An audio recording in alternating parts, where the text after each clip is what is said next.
el día de hoy, ese lugar es identificado como el lugar tradicional, ¿sí? Ahora, en siglos recientes, a mediados del siglo XIX, algunos teólogos y arqueólogos comenzaron a identificar este lugar como una otra alternativa viable, ya que este lugar encaja dentro del perfil bíblico.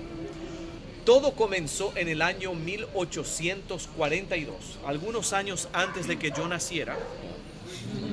1842, un teólogo alemán llamado Otto Tinius escribió acerca de este lugar como el lugar de la calavera en base a ciertos rasgos que él había identificado en este lugar. Y uno de los elementos principales que comenzó a atraer a las personas al lugar tuvo que ver con la semejanza de una calavera en la ladera del monte.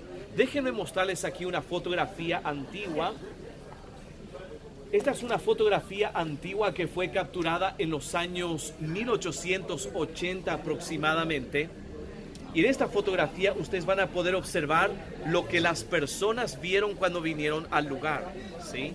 Ahora déjenme indicarles con mis dedos aquí el área donde uno puede ver la semejanza de la calavera. Aquí uno puede distinguir las cavidades o las cuencas de los ojos, ¿sí? En el centro uno puede ver parte de la nariz decadente y la parte inferior hoy día no se puede ver porque se encuentra bajo tierra. Gracias. Rápido, rápido.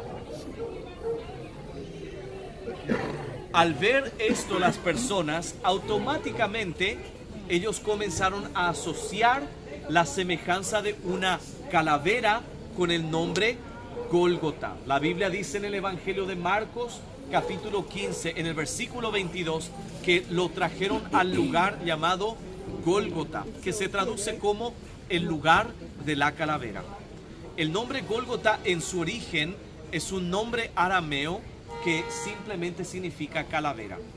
En español usamos el nombre Calvario, y el nombre Calvario es un nombre latín que significa también calavera.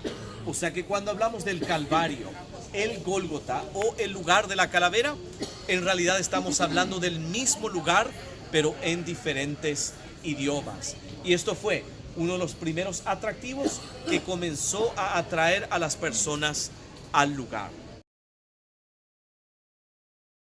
Todavía uno puede ver lo que queda del tabique allí arriba, ahí en casi en el centro.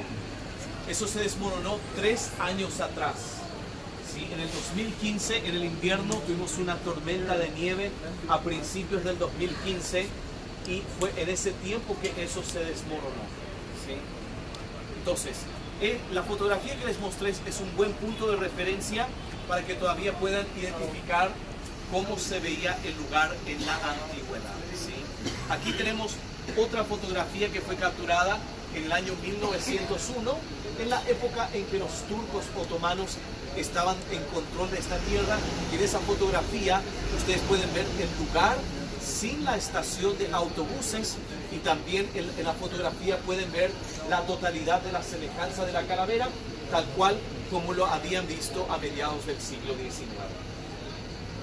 Ahora, la segunda razón que atrajo a las personas al lugar tuvo que ver con los elementos arqueológicos que fueron encontrados en esta propiedad por el cual hemos atravesado para venir a este lugar. La Biblia nos dice en el Evangelio según San Juan capítulo 19, en el versículo 41, que en el lugar donde Jesús fue crucificado había un huerto. Y en el huerto una tumba nueva en el cual nadie había sido puesto. Según la descripción que vemos en el Evangelio de Juan, el lugar de la crucifixión y la tumba estaban en una proximidad cercana.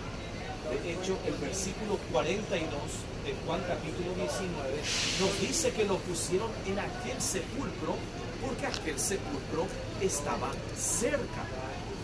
Ahora, Juan nos dice que en esa propiedad donde el sepulcro estaba, en la propiedad de quién? De José de Arimatea. De Jalisco. No, José de Arimatea, ¿sí? que en la propiedad de José de Arimatea, allí había un huerto. Mis amigos, en esta propiedad tenemos evidencias de un huerto de la época de Jesús. En el año 1877, cuando se comenzó las excavaciones en esta propiedad, aproximadamente una década después del descubrimiento de la tumba, se descubrió aquí una cisterna de agua de lluvia, o mejor dicho, un aljibe que fue diseñado para recoger aproximadamente 1.000.000 de litros de agua, ¿sí? Tiene una profundidad de 9.4 metros, tiene 9 metros de ancho y tiene 18 metros de largo. Para que ustedes tengan una idea, esta cisterna o este aljibe tiene aproximadamente la mitad de la capacidad de una piscina olímpica. Es bastante grande. A continuación, cuando se continuó las excavaciones en esta propiedad, en el año 1924 se descubrió aquí un lagar donde se pisaban las uvas para extraer el mosto para producir el vino. Mis amigos, el hallazgo de este lagar fue fundamental para el lugar porque nos dice que aquí hubo un viñedo aproximadamente 2000 años atrás. Pero el elemento más importante que todos ustedes vinieron a visitar en esta tarde se encuentra al final de nuestro recorrido, que es la tumba. Hasta el año 1867, toda esta propiedad que tenemos aquí se encontraba bajo tierra. Y en el año 1867, la tumba fue descubierta. Aquí tengo una fotografía del exterior de la tumba. Aquí ustedes pueden ver la tumba algunos años después de su descubrimiento. La tumba que tenemos aquí, mis amigos, es una tumba judía que perteneció a una familia adinerada. Creemos esto por la estructura de la tumba, por el contenido que hay en la propiedad y la ubicación de la propiedad en la antigüedad. Ahora, esta tumba por dentro está dividida en dos partes o en dos cámaras. Y quiero mostrarles un diseño que fue hecho por un arqueólogo local llamado Gabriel Barcay. Y de este diseño él hace una recreación de cómo se veía el interior de la tumba en la antigüedad. Ustedes al ingresar a la tumba van a ingresar a esta primera cámara que se ve aquí, ¿sí? La primera cámara que tenemos aquí era conocida como la cámara de la preparación o la cámara de los lamentos o la antecámara. Aquí se preparaba el cuerpo para la sepultura y aquí la familia tenía el ritual de lamentación o el funeral, por así decirlo. ¿Sí? Después de esto se transfería el cuerpo a la mano derecha, que es la cámara de la sepultura, donde uno puede ver 1, 2, 3. ¿Sí? 1, 2, 3. 3 lóculos. 3 lugares de sepultura. Este fue un sepulcro ancestral, una tumba familiar de una familia adinerada. En el judaísmo de antaño, mis amigos, para las familias ricas que podían tener sepulcros como el que tenemos aquí, normalmente dejaban el cuerpo dentro de la tumba por un periodo de 1 año.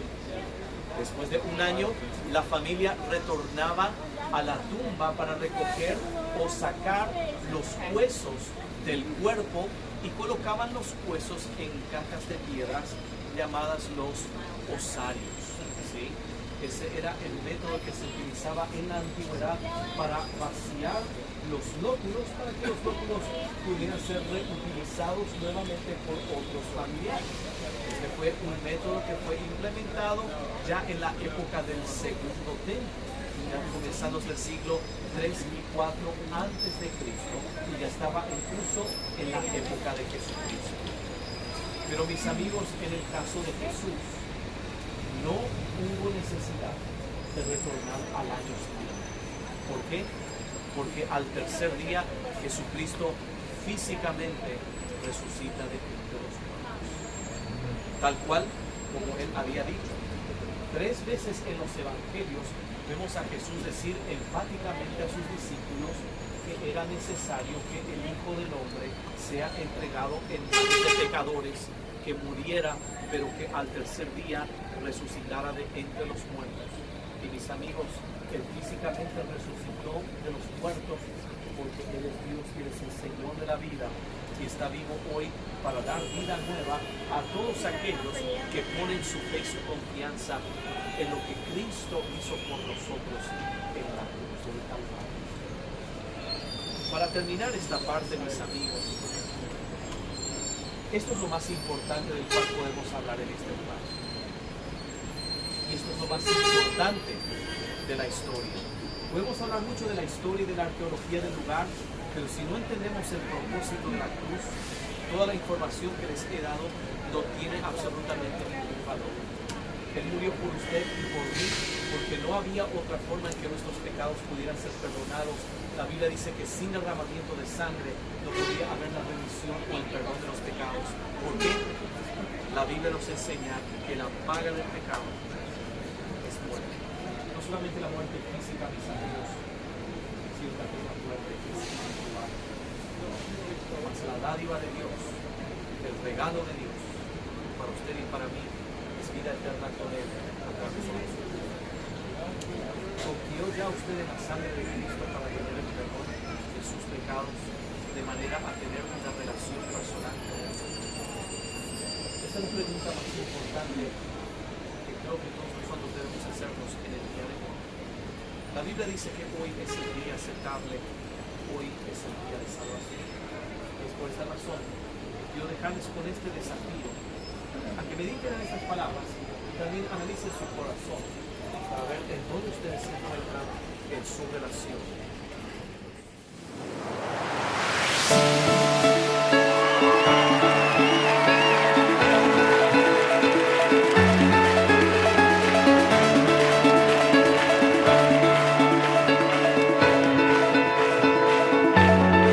Oh, cuán glorioso día, cuando cayeron mis cadenas. Oh, cuán glorioso día, cuando la tumba fue abierta. Oh, cuán glorioso día, los muros que nos separaban cayeron como polvo.